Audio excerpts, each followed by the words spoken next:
Welcome to another edition of Movie Moments on Juice 34. I'm your host, Christopher Manguel. We're here with Alice Reese. How you doing, Alice? Fine. So we're here to talk about the big blockbuster, the Avengers Endgame. Let's talk about this movie. It just couldn't get any bigger. It's got so many superheroes that you really can't count, at least more than 24, and they just keep on coming. The biggest surprise to me was how fast it moves. It's 3 hours and 58 seconds long, and I had no idea. It just went by in no time because there's never a boring second. There's just not anything that you don't want to spend time knowing about these people, and they bring back everybody. They bring back the players that were in the AntMan parents, and that was Michael Douglas and Michelle Pfeiffer. They show up, and Robert Redford was in one. I don't even know which one. He was in one, and he shows up. But it's that original cast, that six, the original Avengers who had the first movie in 2012, and that's Captain America and Iron Man and the Hulk and Black Widow and Hawkeye and Thor. I forgot Thor was a beginner. I thought he was later. But most of them have had their own movies, including Iron Man has had, I think, 3 of his own. Yes, and like you said, to add on to that point, either they've had 3 movies or 2 movies alone. So within that 10-year span, that's a lot of movies. It's 22. Wow. It's 22. Yeah, it's crazy when you think about it because all these years have passed by and all these great movies have been delivered consecutively year after year. But when you get to a point like this with a big movie like Endgame, you kind of reflect on some of those memories. And that one is the 4th in the Avengers saga of those 6 characters that started in 2012. And that's pretty amazing to have. They've had 4 movies in that to now. That's basically 5 years, 4 movies.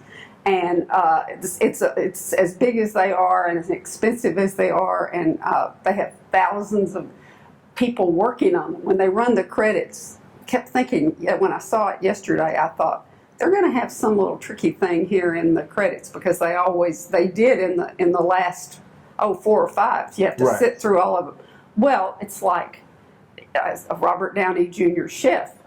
People's names are rolling, and there's animators and all kinds of drivers and people just forever it takes to make these. And so, and I would say it's probably 6,000 or 7,000 people that worked on this alone and brought all these characters back to life and all their CGI craziness because, you have Thor with his hammer. Well, this time he kind of changes it. He gets this kind of an axe thing too. And Thor is the one that that's not so much of a giveaway. He undergoes the biggest transformation in this movie, and it's all very funny. He's turned into the comic guy along with the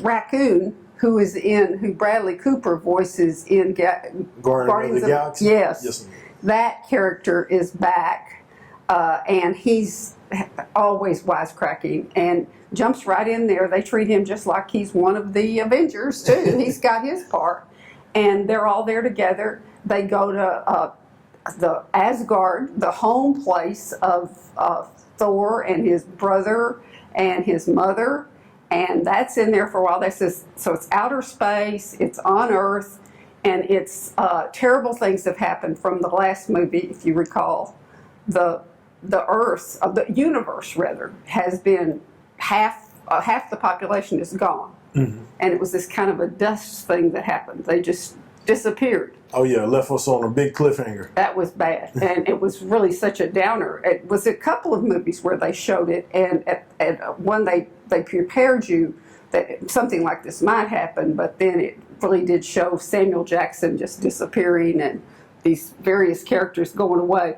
Well, that's the whole point. Thanos, who is this really bad guy who's played by Josh Brolin, and he has he's huge. He's a monster. He's a big guy, and he is taken over the universe and got the whole thing, the MacGuffin, as Alfred Hitchcock used to call it, and they had a cafe at one of the theaters called the MacGuffins. That's the thing that the whole story is built around, and in this one there's these 6 stones, and if you have these 6 infinity stones, well then you can control everything, and you can go back in time if you get the right combination. So it's all about time travel, has that going too, and it has so much emotional depth. That's what the big surprise was. Robert Downey Jr. in particular, he's near death in the first scenes, and he makes it, but you feel so torn up about him because he now has a child and a wife who is Gwyneth Paltrow, which is Right. Pepper Potts. There's the Pepper Potts is her name. She's also an Avenger. She puts on the costume and gets out there too. One of the, I mean, Oh yeah, it's in the family. everybody, the little kid does, but everybody else does. And he, I mean, people were crying. I mean, they were just like, oh no, we've lost Iron Man. And right at the beginning, but that couldn't happen. He comes out, and then he has to put his brain to work and actually go back in time himself and find out. He has to kind of travel back to the 70s and get some of this technology that Captain America has. And in the meantime, he meets, going back in time, that's not a giveaway either. Tony Stark meets his father, who was a scientist. And the father doesn't know it's him. But anyway. They gives a little backstory. Yeah, about, his father was the great industrialist and had all this, so he had, to be Iron Man, he had to have millions of dollars to start with that his father had left him, all that. That's how he became, that all happened. So they have that. And anyway, they all cooperate in trying to get this formula. And one of the big helps to them, of all things, is AntMan.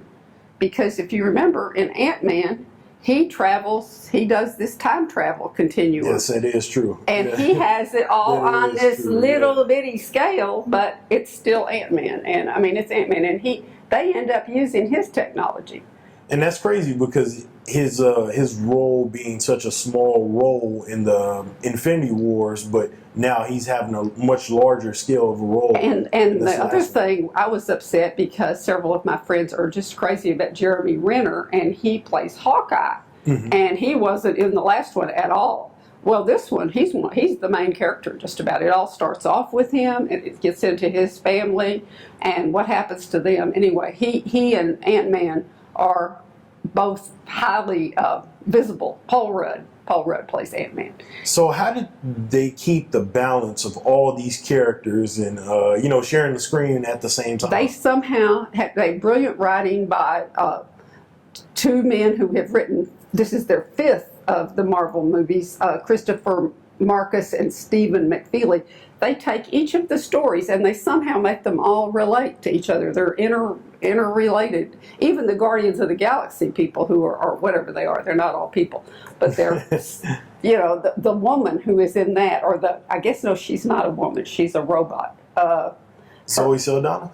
Or no, Zoe is part woman, I think. This one is not. She is her name. I'm not sure. Nebula, played by Karen Gillan. She also has a great big part in this because she starts out in the first scenes she's on this spaceship that everything has happened and they have no oxygen left with Robert Downey, but it doesn't bother her because she's not a human. Okay.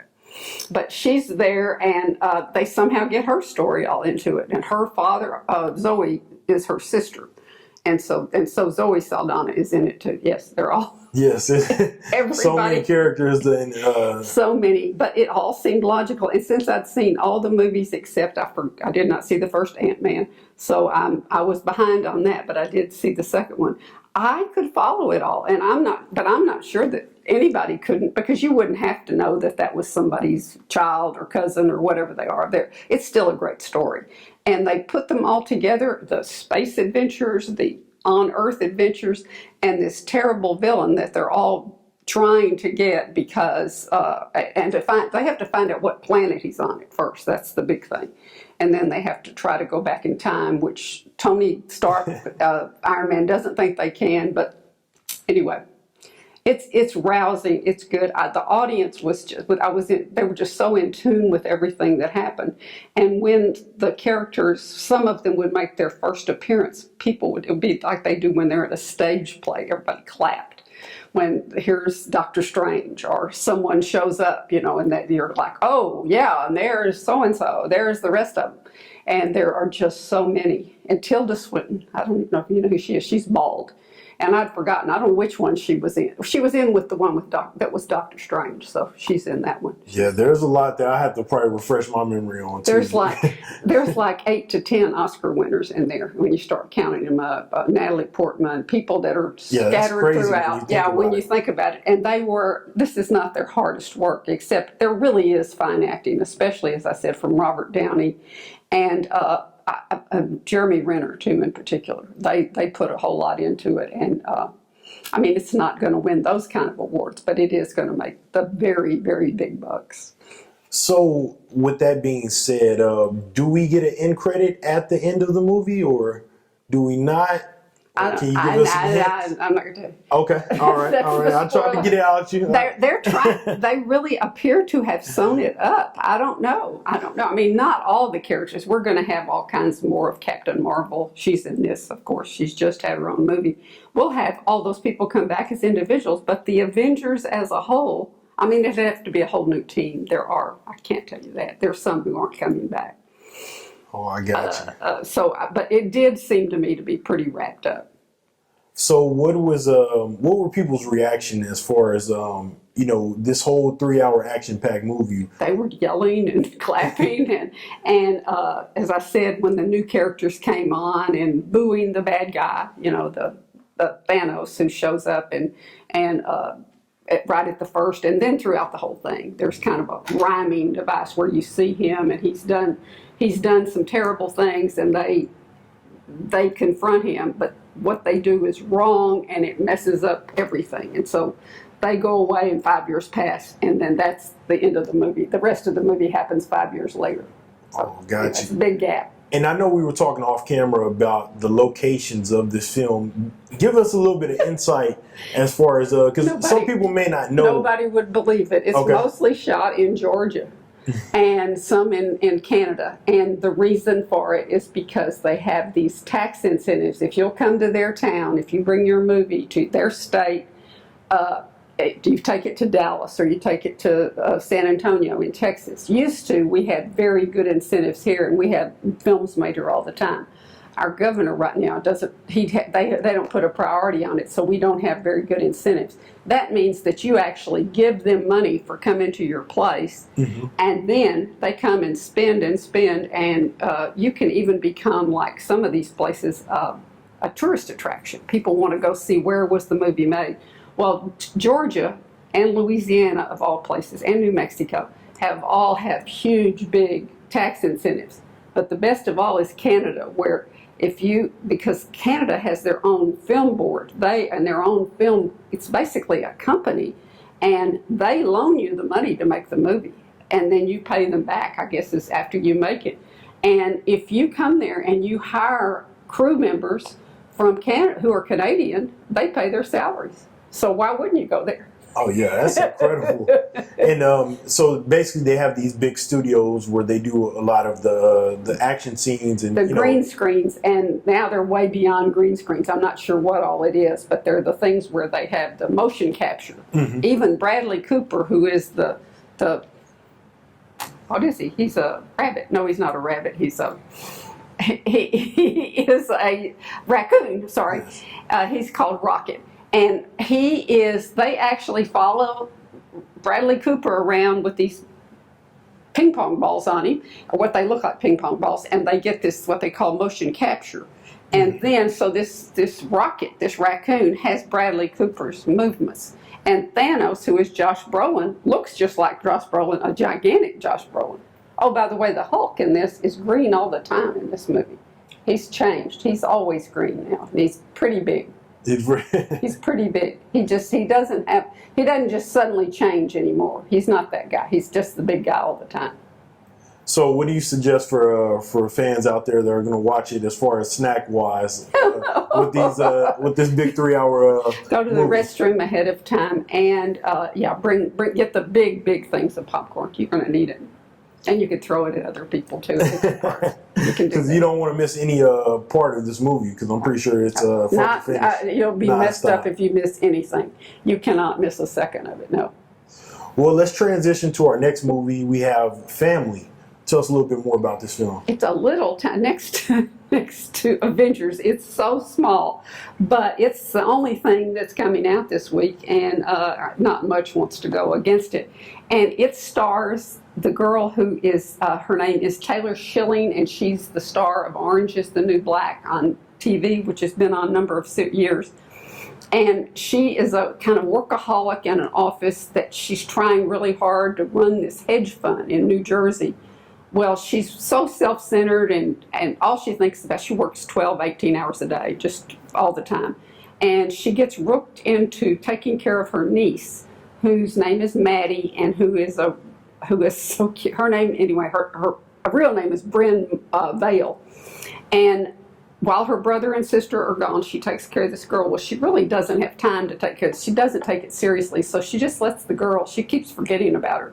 And she's supposed to pick her up at her ballet class. Well, she shows up and she's finally the aunt shows up, and the girl's not there. She's next door at the karate studio in her ballet outfit doing karate. It is a scream to watch this. Oh, wow. And it turns out that she always does this. Her mother wants her to take ballet, but she's a great big girl, and she's just not the ballet type. And so she goes over there, and the karate teacher lets her do it, but he wants her to get really the right clothes, and he's teaching her along with all these little boys. Anyway, very cute. And so it ends up that the girl is she's very unhappy at school. She's bullied, and so she befriends this guy who's at the local convenience store, and his name is Baby Joker, except his real name is Dennis.